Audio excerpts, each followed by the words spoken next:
कहानी की शुरुआत साल 1945 से होती है, जब सेकेंड वर्ल्ड वॉर अपने आखिरी दौर में था। यहाँ हम एक जापानी फाइटर प्लेन देखते हैं जिसे कोइची नाम का पायलट उड़ा रहा होता है। अचानक उसके प्लेन में खराबी आ जाती है, इसलिए कोइची उसे एक आइलैंड पर लैंड कर देता है। दरअसल उस आइलैंड पर एक रिपेयर बेस था जहाँ खराब प्लेनों को ठीक किया जाता था। वहाँ कोइची ताचिबाना नाम के एक मैकेनिक से अपने प्लेन को ठीक करने के लिए कहता है, लेकिन जब ताचिबाना प्लेन को ध्यान से चेक करता है तो उसे पता चलता है कि प्लेन में कोई भी खराबी नहीं है। इससे वह समझ जाता है कि कोइची ने अपने आखिरी मिशन से बचने के लिए प्लेन के खराब होने का बहाना बनाया है। ताचिबाना कोइची के पास जाता है और कहता है कि मुझे पता है तुमने मिशन से बचने के लिए यह झूठ बोला है। दरअसल कोइची को जो मिशन दिया गया था उसमें उसकी जान जाने की पूरी संभावना थी, इसलिए उसने उस मिशन को पूरा करने के बजाय बचने का फैसला किया। ये बात सुनकर कोइची घबरा जाता है और वहाँ से दूर जाकर समुद्र के किनारे बैठ जाता है। तभी एक और मैकेनिक उसके पास आता है और कहता है कि तुमने जो किया वह गलत नहीं था, क्योंकि उस मिशन में तुम्हारी मौत तय थी। थोड़ी देर बाद कोइची समुद्र की ओर देखता है और वहाँ कुछ मछलियों को तैरते हुए नहीं बल्कि मरी हुई हालत में पानी के ऊपर तैरते हुए देखता है। यह देखकर उसे थोड़ा अजीब लगता है, लेकिन वह इस पर ज्यादा ध्यान नहीं देता। धीरे धीरे रात हो जाती है और कोइची वापस बेस पर लौट आता है। तभी अचानक वहाँ इमरजेंसी अलार्म बजने लगता है, जिससे सभी लोगों को लगता है कि दुश्मन उन पर हमला करने वाले हैं। लेकिन जब वे सर्च लाइट से आसपास देखते हैं तो उन्हें समुद्र की ओर से आता हुआ एक बहुत बड़ा और डरावना क्रीचर दिखाई देता है। इस खतरनाक जीव का नाम गॉडजिला था। उसका विशाल आकार और भयानक रूप देखकर वहां मौजूद सभी लोग डर जाते हैं और अपनी जान बचाने के लिए इधर उधर छिपने लगते हैं। इसी दौरान ताचिबाना कोइची से कहता है कि तुम एक फाइटर पायलट हो और तुम्हें अपने प्लेन में बैठकर गॉडजिला पर हमला करना चाहिए। ये सुनकर कोइची अपने प्लेन में जाकर बैठ जाता है, लेकिन जैसे ही गॉडजिला उसके बिल्कुल सामने आ जाता है कोइची डर से कांपने लगता है। वह इतना घबरा जाता है कि गोली चलाने की हिम्मत ही नहीं कर पाता। यह देखकर ताचिबाना और उसके बाकी साथी अपनी गनों से गॉडजिला पर फायरिंग शुरू कर देते हैं। इससे गॉडजिला बेहद गुस्से में आ जाता है। वह अपने रास्ते में आने वाले लोगों को पकड़ पकड़ कर मारने लगता है और कुछ को तो वह निगल भी जाता है। कुछ ही पलों में वह पूरे रिपेयर बेस को तबाह कर देता है। उधर कोइची डर के कारण अभी भी अपने प्लेन में ही बैठा रहता है। तभी गॉडजिला उसके प्लेन की ओर बढ़ता है और उसे उठाने की कोशिश करता है। यह देखकर कोइची तुरंत प्लेन से कूदकर बाहर आ जाता है। गॉडजिला प्लेन को उठाकर दूर फेंक देता है, जिससे जोरदार धमाका होता है और उस धमाके के असर से कोइची बेहोश हो जाता है। अगली सुबह जब कोइची को होश आता है तो वह चारों तरफ तबाही का मंजर देखता है। उसके लगभग सभी साथी मारे जा चुके थे, लेकिन ताचिबाना किसी तरह जिंदा बच गया था और वह सभी की लाशों को इकट्ठा करके एक जगह रख रहा था। जब ताचिबाना की नजर कोइची पर पड़ती है तो वह बेहद गुस्सा हो जाता है। वह उससे कहता है कि अगर तुमने गॉडजिला पर हमला किया होता तो शायद हमारे साथियों की जान बच सकती थी। यह बात सुनकर कोइची के दिल में गहरा पछतावा भर जाता है और उसे अपने फैसले पर बहुत दुख होने लगता है। कुछ समय बाद युद्ध खत्म हो जाता है और सभी सैनिक अपने अपने घर लौटने लगते हैं। कोइची भी अपने घर वापस आता है, लेकिन वहाँ पहुंचकर वह देखता है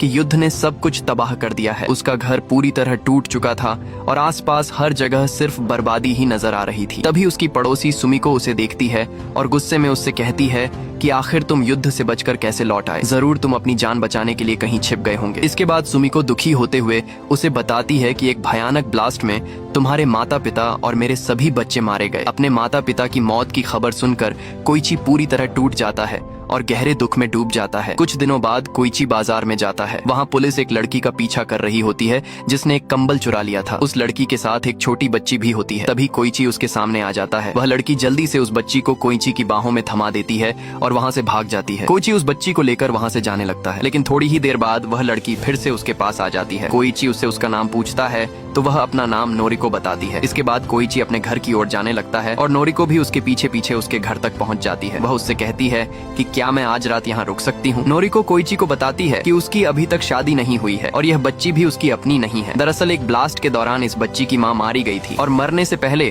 उसने अपनी बेटी उसे सौंप दी थी। नोरिको कहती है कि मैं खुद भी एक अनाथ हूँ, इसलिए इस बच्ची का दर्द समझ सकती हूँ। इसी वजह से मैंने इसे पालने का फैसला किया। ये सब सुनने के बाद भी कोइची ज्यादा भावुक नहीं होता और नोरिको से कहता है कि तुम डिनर कर लो, लेकिन उसके बाद तुम्हें यहाँ से चले जाना होगा। लेकिन बातें करते करते नोरिको उसी रात कोइची के घर में ही सो जाती है। अगली सुबह कोइची की पड़ोसी सुमिको उससे नोरिको और उस बच्ची के बारे में पूछती है। तब कोइची उसे पूरी सच्चाई बता देता है। ये सुनकर सुमिको को उस मासूम बच्ची पर दया आ जाती है, इसलिए वह नोरिको की मदद करने लगती है और बच्ची की देखभाल में हाथ बंटाती है। इतना ही नहीं, वह कोइची को चावल से भरा एक बैग भी देती है ताकि वह बच्ची को ठीक से खाना खिला सके। इसी तरह धीरे धीरे एक साल गुजर जाता है। एक दिन कोइची नोरिको को बताता है कि उसे सरकार की तरफ से एक नौकरी मिली है। इस काम में उसे समुद्र की गहराई में जाकर दुश्मनों द्वारा बिछाए गए माइन बॉम्ब को ढूंढना होगा और उन्हें नष्ट करना होगा। इसके बदले में उसे अच्छी रकम मिलेगी। ये सुनकर नोरिको कहती है कि यह काम बहुत खतरनाक है, लेकिन कोइची उसे समझाता है कि उनके पास पेट पालने के लिए यही एक रास्ता है। अगले दिन कोइची अपने नए काम पर पहुंचता है। वहाँ उसे पता चलता है कि सरकार ने उन्हें सिर्फ मामूली हथियार और एक साधारण सी बोट दी है, जबकि नौकरी देने से पहले उनसे अच्छे हथियार और मजबूत बोट का वादा किया गया था। यहीं कोइची की मुलाकात डॉक्टर केंजी से होती है, जो पहले नेवी के साइंटिस्ट रह चुके थे और अब इस मिशन को लीड कर रहे थे। इसके अलावा वहाँ कैप्टन सेजी और शिरो भी मौजूद थे, जो कोइची की तरह ही युद्ध से बचकर लौटे थे। कुछ ही देर बाद सभी लोग अपनी बोट लेकर समुद्र के बीच पहुँच जाते हैं। वहाँ कैप्टन सेजी कोइची को इस काम के बारे में पूरी जानकारी देता है। इसी दौरान उन्हें समुद्र में एक माइन बॉम्ब दिखाई देता है, इसीलिए सेजी उस माइन बॉम्ब पर गोली चलाने की कोशिश करता है, लेकिन उसका निशाना ठीक से नहीं लग पाता। तब कोइची उससे गन लेता है और सही निशाना लगाकर माइन बॉम्ब पर फायर करता है। गोली लगते ही वह बॉम्ब जोरदार धमाके के साथ फट जाता है। यह देखकर वहाँ मौजूद सभी लोग खुश हो जाते हैं। उस रात कोइची अपने घर में सो रहा होता है, तभी उसे एक डरावना सपना आता है। सपने में वह घर के बाहर किसी के चीखने की आवाज सुनता है। जब वह बाहर जाकर देखता है तो गॉडजिला वहाँ मौजूद सभी मैकेनिक्स को मार रहा होता है। ये भयानक सपना देखकर कोइची की अचानक नींद खुल जाती है। वह घबरा जाता है और उसे ऐसा लगने लगता है कि उस दिन गॉडजिला ने उसे भी मार दिया था और अब तक जो कुछ हुआ वह सिर्फ एक सपना था। डर के मारे वह नोरिको के पास जाने लगता है, लेकिन उसे अचानक अपने पास आता देखकर नोरिको घबरा जाती है और उसे धक्का देकर दूर कर देती है। इसके बाद कोइची उसे बताता है कि उसने युद्ध में अपने माता पिता और कई साथियों को खो दिया है। इसी वजह से उसे ऐसे डरावने सपने आते रहते हैं। यह सुनकर नोरिको उसे शांत करती है और उसका हौसला बढ़ाती है। इसी दौरान अमेरिका समुद्र में अपने न्यूक्लियर बम का परीक्षण करता है और एक बड़ा न्यूक्लियर ब्लास्ट होता है। उसी समय गॉडजिला भी वहाँ मौजूद होता है। इस न्यूक्लियर विस्फोट का असर गॉडजिला पर भी पड़ता है और वह पहले से भी ज्यादा ताकतवर हो जाता है। कुछ समय बाद हम देखते हैं कि कोइची अपनी नौकरी से अच्छी कमाई करने लगा है। वह उन पैसों से एक बाइक खरीद लेता है और अपने टूटे हुए घर को भी ठीक करवा लेता है। एक रात कोइची के घर पर केंजी, सेजी और शिरो डिनर के लिए आते हैं। वे सभी यह सोचते हैं कि नोरिको कोइची की पत्नी है, लेकिन नोरिको उन्हें सच बताते हुए कहती है कि वह कोइची की पत्नी नहीं है और यह बच्ची भी उनकी अपनी नहीं है। तभी वह छोटी बच्ची कोइची को पिता कहकर बुलाती है। ये सुनकर कोइची के साथ ही उससे कहते हैं कि उसे नोरिको से शादी कर लेनी चाहिए और एक परिवार बसा लेना चाहिए, लेकिन कोइची इस बात से साफ मना कर देता है। कुछ समय बाद नोरिको को भी एक नौकरी मिल जाती है। तब वह कोइची से कहती है कि वह अपने पैरों पर खड़ा होना चाहती है। वह यह भी कहती है कि उसके जाने के बाद कोइची किसी अच्छी लड़की से शादी कर सकता है और खुशी से अपना परिवार बसा सकता है। इसके अलावा वह उस बच्ची के बारे में भी बताती है कि उनकी पड़ोसी सुमिको उसकी देखभाल करने के लिए तैयार है, इसलिए उन्हें उसकी चिंता करने की जरूरत नहीं है। इसी दौरान सभी लोगों को खबर मिलती है कि अमेरिका के न्यूक्लियर टेस्ट की वजह से गॉडजिला पहले से भी ज्यादा ताकतवर हो चुका है और अब वह जापान की ओर बढ़ रहा है। खबरों के मुताबिक उसे जापान पहुंचने में सिर्फ एक हफ्ता लगेगा। अगले दिन कोइची अपने साथियों के साथ काम पर जाता है। तभी उन्हें समुद्र के बीच एक बड़ा अमेरिकी जहाज दिखाई देता है जो पूरी तरह से तबाह हो चुका था। उसी समय कोइची की नजर समुद्र में तैरती हुई मरी हुई मछलियों पर पड़ती है। ये देखकर वह समझ जाता है कि गॉडजिला उनके आसपास ही मौजूद है और उसी ने उस अमेरिकी जहाज को तबाह किया है। कोइची अपने साथियों को गॉडजिला के बारे में बताता है। ये सुनकर शिरो बहुत डर जाता है, क्योंकि उनकी छोटी सी बोट से गॉडजिला जैसे विशाल राक्षस से लड़ना लगभग नामुमकिन था। इसीलिए वे लोग वहाँ से भागने के बारे में सोचते हैं, लेकिन तभी अचानक गॉडजिला समुद्र के पानी से बाहर निकल आता है और उनकी ओर बढ़ने लगता है। तुरंत ही केंजी और कोइची समुद्र में माइन बॉम्ब फेंक देते हैं ताकि वह गॉडजिला के पास जाकर फट जाए, लेकिन गॉडजिला पर उस माइन बॉम्ब का कोई असर नहीं होता। यह देखकर कोइची उस पर मशीन गन से गोली चलाने लगता है, लेकिन गोलियों का भी गॉडजिला पर कोई खास असर नहीं पड़ता। तभी केंजी एक और बॉम्ब पानी में डाल देता है, लेकिन उसे ब्लास्ट करने वाला तार टूट जाता है। ऐसे में कोइची उस बॉम्ब पर गोली चलाकर उसे विस्फोट करने की कोशिश करता है। संयोग से वह बॉम्ब गॉडजिला के मुंह के पास पहुंच जाता है और कोइची की गोली लगते ही जोरदार धमाके के साथ फट जाता है। इस धमाके से गॉडजिला की एक आंख और उसके मुंह का बड़ा हिस्सा बुरी तरह क्षतिग्रस्त हो जाता है, लेकिन कुछ ही पलों में गॉडजिला के घाव अपने आप भरने लगते हैं। ये देखकर सभी हैरान रह जाते हैं। गुस्से से भरा गॉडजिला पानी से बाहर निकल आता है और उनकी बोट पर हमला करने लगता है। इसी दौरान वहाँ जापान की सेना भी पहुंच जाती है और गॉडजिला पर अंधाधुंध गोलियां चलाने लगती लगती है। इससे गॉडजिला और भी ज्यादा क्रोधित हो जाता है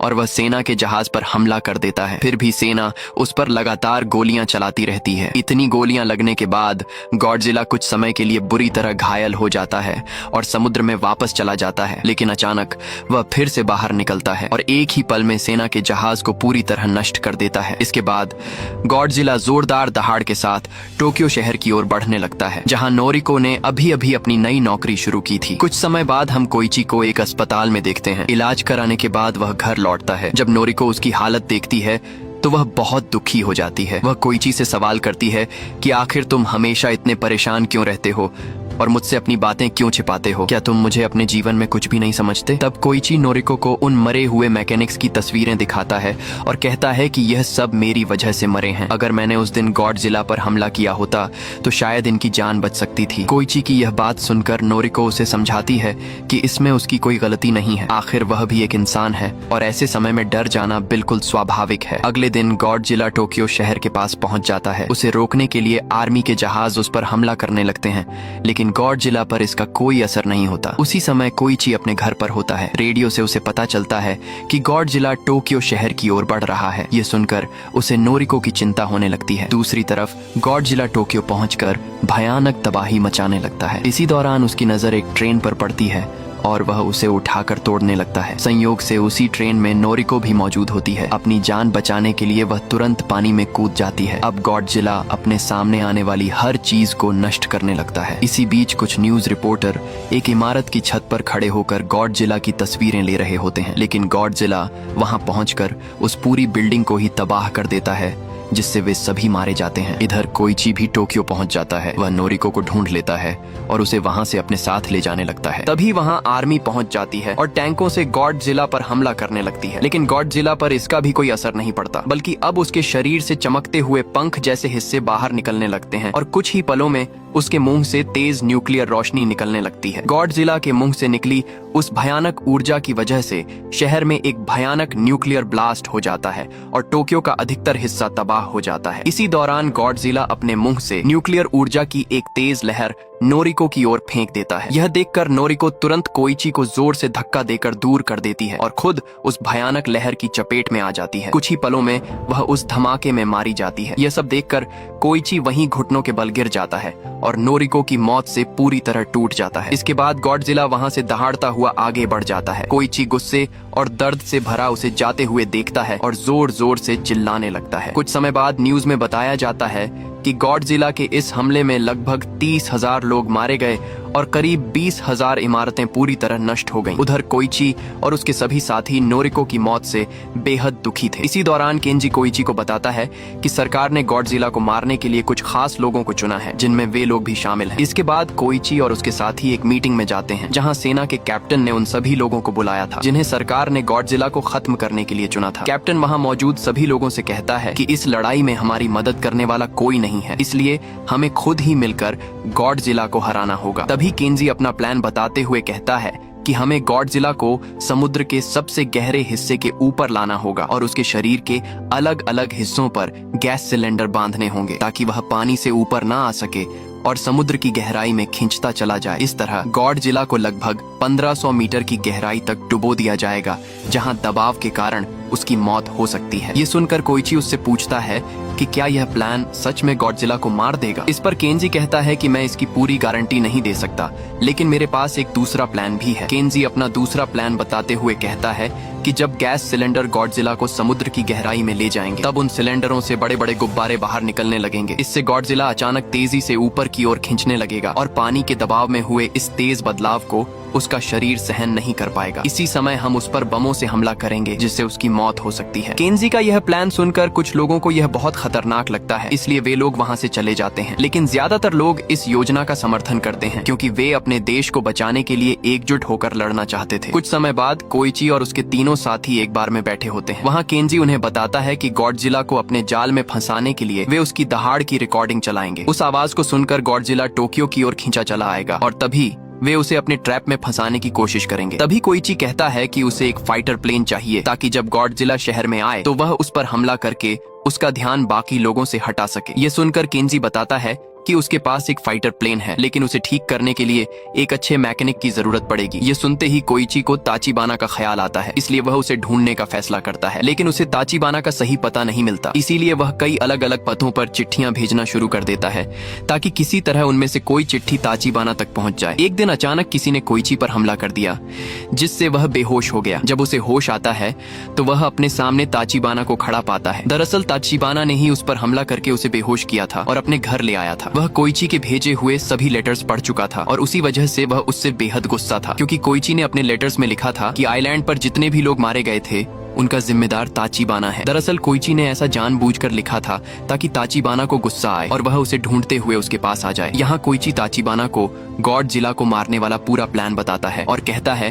कि वह अपनी गलती सुधारना चाहता है। अगर वे गॉडजिला को मार देंगे तो देश में रहने वाले लाखों लोगों की जान बच सकती है। कोइची की यह बात सुनकर आखिरकार ताचिबाना उसकी मदद करने के लिए तैयार हो जाता है। इसके बाद सभी लोग मिलकर गॉडजिला को मारने वाले मिशन की तैयारी शुरू कर देते हैं। इसी दौरान केंजी सभी लोगों से कहता है कि मिशन से पहले वे अपने परिवार के साथ एक रात जरूर बिताएं, क्योंकि इस मिशन में उनकी जान भी जा सकती है। वहीं केंजी और सेजी शिरो से कहते हैं कि उसे इस मिशन पर नहीं आना चाहिए, क्योंकि वह पहले से ही घायल है। लेकिन शिरो जिद करने लगता है कि वह भी इस मिशन का हिस्सा बनेगा। इधर ताचिबाना फाइटर प्लेन को ठीक करने में लगा हुआ होता है। दूसरी ओर कोइची अपने घर पर होता है। तभी छोटी बच्ची उसे एक पेंटिंग देती है, जिसमें उसने कोइची और नोरिको की तस्वीर बनाई होती है। पेंटिंग देने के बाद वह बच्ची रोने लगती है और कहती है कि उसे नोरिको की बहुत याद आ रही है। ये सुनकर कोइची भी भावुक हो जाता है। इसके बाद वह बच्ची को सुला देता है और उसके पास एक चिट्ठी रखकर घर से निकल जाता है। अगली सुबह जब बच्ची उठती है तो वह चिट्ठी सुमिको को दे देती है। जब सुमिको उस चिट्ठी को खोलती है तो उसमें कुछ पैसे रखे होते हैं। चिट्ठी में कोइची ने लिखा होता है